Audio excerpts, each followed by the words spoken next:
मरणाची अवस्था अतिशय अवघड आहे महाराज. आपण जातो पण थोडी लेट जातो, थोडे लवकर गेलं पाहिजे. आता दोन गोष्टी अशा आहे खऱ्या तर तरी विचार करण्यासारखे, पण आपण आपल्याच नादात आहे. दोन ठिकाणचे विषय सांगतो, ज्यादा नाही. पहिलं, अंतविधीला गेल्यानंतर स्मशानात वैराग्य झालं पाहिजे. म्हणून अंत काळाच्या वेळेचे काही नियम आहेत. खरं तर पहिला क्रम असा आहे भाऊ, जो आगे ना आगे ज्याला पानाड्या म्हणतो, तो पानाड्या आणि प्रेत यांच्यामध्ये फक्त 5-6 फुटाचा अंतर असावा, ज्यादा अंतर राहू नये. बऱ्याच टायमाला असं घडतं, तो पानाड्या रोडवर आणि प्रेत अंगणात सांगावं लागतं, थांबा थांबा अजून त्यांना येऊ द्या. बरोबर आहे, कारण प्रेताच्या समोर असलेला अग्नी आणि प्रेतात असलेला अग्नी यांचं 20व्यापर्यंत संक्रमण होत असतं. काय होतं? संक्रमण होतं. म्हणून अंतविधीला गेलेल्या माणसाने दोन्हीच्या मध्ये चालू नये. आता थोडा अजून मागे येतो. कुठल्याही समाजाची अंतविधी जर असेल, तुमच्याकडे वेळ असेल तर अंतविधीला गेलंच पाहिजे. काय झालं पाहिजे? जर तुम्ही अंतविधीला गेलात तर एका अंतविधीचं एक अश्वमेध यज्ञाचं फळ आहे. 2 नंबर, कोणी आणत असेल किंवा एखादं घर आपल्या गावात आहे, त्याला भावकी नाही, खांदेकरी कोणी नाहीये, जर तुम्ही अशा व्यक्तीला जर खांदा दिला तर हजारो यज्ञाचं फळ तुमच्या पात्रामध्ये आहे. म्हणून अंतविधीला जा, अंतविधीला जा, पण नियम मात्र ऐका. आता काही नियम असे की सगळे नियम लोकांनी पायाशी तुडवले. आता पहिला क्रम असा आहे, प्राण गेल्यापासून 3.5 घंटे प्रेतावरती अग्नि संस्कार करू नाही. किती घंटे? त्याला शास्त्रामध्ये गोचर आणि अगोचर मार्ग म्हटलेला आहे. त्या जीवाला धर्मराजाकडे जाईपर्यंत 1.25 घंटे आणि परत येण्यासाठी 1.25 घंटे. हा किती घंट्याचा प्रवास आहे? 3.5. म्हणून धर्मशास्त्रात त्याला गोचर आणि अगोचर मार्ग म्हटलेला आहे. 1. 2, सूर्यास्तानंतर प्रेतावर अंत्यसंस्कार करू नये रात्रीचे. हा एखादा प्रश्न आडी अडचणीचा असेल तर ठीक आहे, पण रात्रीचे अंत्यसंस्कार निशाचरावरती होतात, आपल्यावरती नाही. रात्रीचे अंत्यसंस्कार हे किन्नरांवरती होतात, आपल्यावरती नाही. आणि दुसरं असं वाचण्यात तुमच्या पण आलं असेल, रात्री सूर्यास्तानंतर स्वर्गाचा दरवाजा बंद असतो आणि नरकाचा दरवाजा उघडा असतो. विठाला विठाला विठाला म्हणून अंत्यसंस्काराला जी मंडळी जातात ना, मग काय करा, जा, पण नियम आहे का? नियम असेल, भजन करत गेलं पाहिजे. काय केलं पाहिजे? आता अलीकडे एक नवीन सिस्टीम निघाली, मी काय कोणाच्या विरोधात नाही, हा अर्थ ते गाडं बोलवतात. गाडं, ते गाडं तिकडच, गाडा कशाला गाडा आणते? आता ते भजन नाही म्हणत, भावगीता म्हणता भाऊ ते. आणि आरती त्यानं आणली बरं का भाऊ, ही त्यानं आणली. विठाला विठाला विठाला विठाला विठाला. माझं तर एक मत असे, मला सांगा, त्याला तुम्ही 5-10 हजार रुपये खर्च केल्यापेक्षा जर या भजनी मंडळाला साधं ट्रॅक्टर माईक जोडून दिलं तरी चालेल. पण काय होईल? भजन होईल की नाही? इथं भजन महत्वाचं आहे, भावगीतं नाही. इथं भजन भजन केलं पाहिजे. आणि नाही करता आलं ना, ज्याला भजन येत नाही ना, त्याने कमीत कमी ऐकत चाला. काय केलं पाहिजे? म्हणून ऐका, स्मशानभूमीत गेल्यानंतर मोठ्यानं बोलू नये, विनोद करू नये, हास्य करू नये. इतकंच नाही, राजकारण बोलू नये, समाजकारण बोलू नये, आणि स्मशानात कुणाची निंदा सुद्धा करू नये, कारण ती त्यागाची भूमी आहे, ती वैराग्याची भूमी. स्मशान काय? वैराग्याची भूमी आहे. मग किमान तुम्हाला स्मशानात गेल्यावर तरी वैराग्य निर्माण झालं पाहिजे. बस ज्यादा नाही कळलं, ते एकच कळलं पाहिजे की मला एक दिवस इथं यायचं आहे, त्या दिवशी माझं अस्तित्व कसं राहणार आहे. एवढं कळलं तरी भरपूर झालं. विठाला विठाला विठाला विठाला विठाला विठाला विठाला.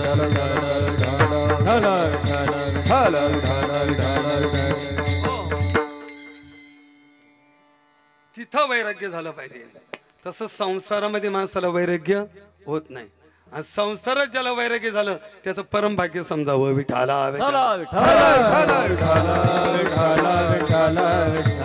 आणि वैराग्य प्राप्तीसाठी संतांची संगत सांगितली. आणि दुसरं आहे स्मशान. वैराग्याचे भाग्य संत संग हाची लाग, संत संग हाची लाग, संत संग हाची त्याग. संतांच्या संगतीमध्ये वैराग्य होतं, स्मशानात वैराग्य होतं. आणि मुद्दा हा बोलतो आपण जातो पण थोडं उशिरा जातो. थोडे लवकर जा, लवकर त्या प्राण जाण्याची वेळ येते ना त्यावेळेला थोडे लवकर जा म्हणजे आपल्या लक्षामध्ये येईल. महाराज त्या वेळेला आपल्याला 5 कोश आहे. पहिला आहे अन्नमय कोश, दुसरा आहे चैतन्यमय कोश, तिसरा आहे वायुमय कोश, एक आहे प्राणमय कोश, एक आहे आनंदमय कोश. त्यापैकी आपला पहिला कोश जो संपतो तो आनंदमय कोश संपतो. कोणता संपतो? अन्नमय कोश.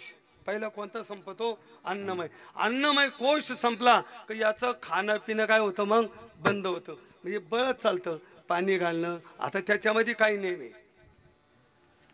काही लोक अशा वेळेस नारळाचं पाणी देतात, पण शास्त्राच्या विरुद्ध आहे. हा, नारळाचं पाणी दिलं तरी त्या व्यक्तीचं अधपतन होतं. विठाला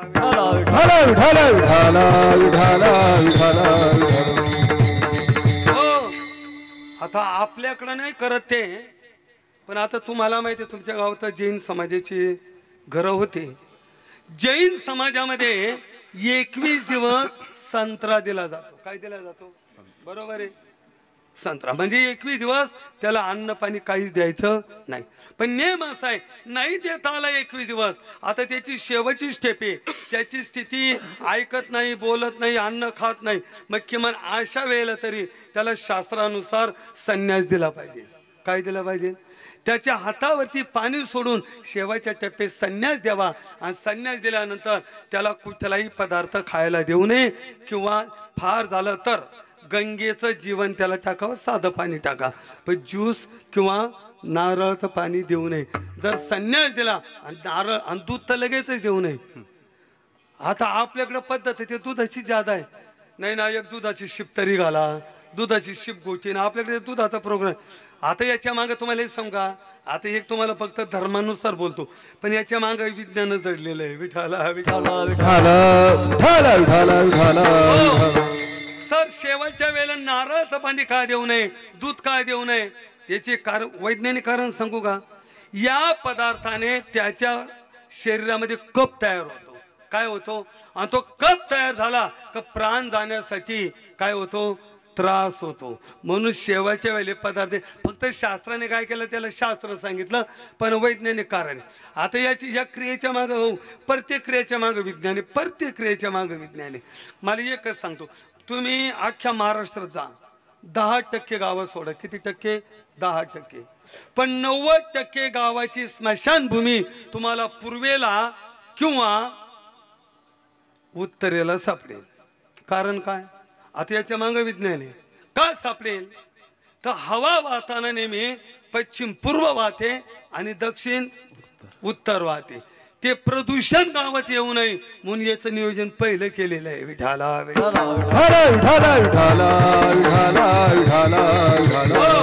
मग ती अवस्था आहे, मग गेलेल्या व्यक्तीची अधोगती होऊ नये म्हणून शास्त्राने काही कार्य सांगितली, पद्धत सांगितली. त्यापैकी पहिली पद्धत आहे दूध टाकू नये. 2 नंबर नारळाचं पाणी देऊ नये. 3 नंबर त्याचा प्राण गादी पलंगावरती जाऊ नये. मग त्यावेळेची अवस्था अशी, यमराजा म्हणतो जा आणि आपले गिरेक घेऊन या. मग पापी माणसाला नेण्यासाठी यम येतात. म्हणून बघा, यम बऱ्याच प्राण्यांना दिसतात, आपण ऐकलंय नेहमी, पण संक्षिप्त बोलतो. पहिली यमाची चाऊल होते ती कुत्र्याला. कुणाला होते? कुत्र्याला. कुत्र्याला का होते? तर यमाचे जे दूत आहे आणि दूतांचे दूत संजीव भाऊ हे शबल नावाचे कुत्रे. कोण आहे? शबल नावाचे. पहिले शबल नावाचे कुत्रे येतात म्हणून कुत्र्यांना दिसतात, ते भुकतात. पहिले यमाची चाऊल कुत्र्याला. मग यम आल्यानंतर फासा टाकतो. जशी एखादी वस्तू बांधताना आपण खात्री करतो तसं यम पहिली खात्री करतो. जेव्हा यम खात्री करतो तेव्हा जीव गुचकी देतो. मग आपण म्हणतो गुचकीवर आला, आता फोन फिरवलं काही अडचण नाही. आपल्याला 4 देह, स्थूल, सूक्ष्म, कारण, महाकारण, 4 देहाचे 4 बंध आहे आणि प्रत्येकाला मरताना ऐकून ठेवा 4 बंध तोडायचे. एक एक बंध तुटताना किती दुःख आहे, भयान दुःख आहे. अंगावरती केस किती, 3.5 कोटी. मग 3.5 कोटी विंचू एका वेळेला चावल्यानंतर जितकं दुःख होतं तितकं दुःख मरताना शरीराचा एक एक बंध तुटताना होतं. आणि मग सांगा त्यावेळी यमाने फास लावलेला आहे, यम कुडीतून प्राण करतोय आणि त्याला दया नाही तुकोबर आहे म्हणतात. नाही त्या यमाशी करुणा, कोरोना नाही त्याला का आता कोरोना होतो, नाही त्या यमाशी करुणा. आणि बाहेर काढिता कुडी प्राणा, कुडीतून जेव्हा प्राण काढतो तेव्हा जीव कासावीस होतो, तळमळ करतो. कशा पद्धतीने, जसा मासा पाण्याच्या बाहेर आला का जगण्या वाचूनही तळमळ करतो आणि मरण्या वाचूनही तळमळ करतो, तसा जीव अंतकाळच्या वेळेला यमाने फास लावला का तळमळ तळमळ तळमळ तळमळ करतो. आणि मग त्या वेळेला तो कुणाच्या तरी मदतीची काय करतो, अपेक्षा करतो. कोणीतरी मला दुःखातून सोडाव. मग कोण सोडील, बाप सोडील का? आता नामदेव रायाचा पूर्ण अभंग पाहून घ्या सगळे भजनी मंडळाच्या पाठी. जे जे बाळाची आवड मुखी घालून करवी कोड, जेव्हा लागली यमवोड तेही दूर राहिले. बहिणी बंधूचा कनवळा हे तू जाणशी रे दयाळा, जेव्हा लागली यम शृंखला तेही दूर राहिले. अरे मित्र सोडविल का? अजिबात नाही. मैत्र केला महाबळी, कामा नाही अंतकाळी, आधी घेरे राम नाम सामाभरी हा उत्तम. मित्र कामाला नाही, जन अजिबात नाही. जन हे सुखाचे दिल्या घेतल्याचे, अंतकाळीचे नाही कोणी. मग सत्तेचा नाही रे, नाही कुणाचे कोणी, नाही रे, नाही कुणाचे कोणी. बहीण कुणाची, भाऊ कुणाचा, कोण कुणाचे सगळे सोय रे, बहीण कुणाची, कोण कुणाचा, कोण कुणाचे सगळे सोय रे. मेल्या पाठी सर्व राहिले, तुटतील धागे दोरे. नाही रे, नाही कुणाचे कोणी, नाही रे, नाही कुणाचे कोणी. जेव्हा कळतं भाऊ तेव्हा वेळ संपलेली असते. म्हणून संत महापुरुष सावध करता, कळो येईल अंतकाळी प्राण प्रयाणाच्या राहती निराळी, रांडा पोरे सकळ किंवा तुटला आयुष्याचा दोरा, येरतो वाहुगा पसारा टाकून पळती. मग मार्ग म्हणजे कधी कळल, कळो येईल.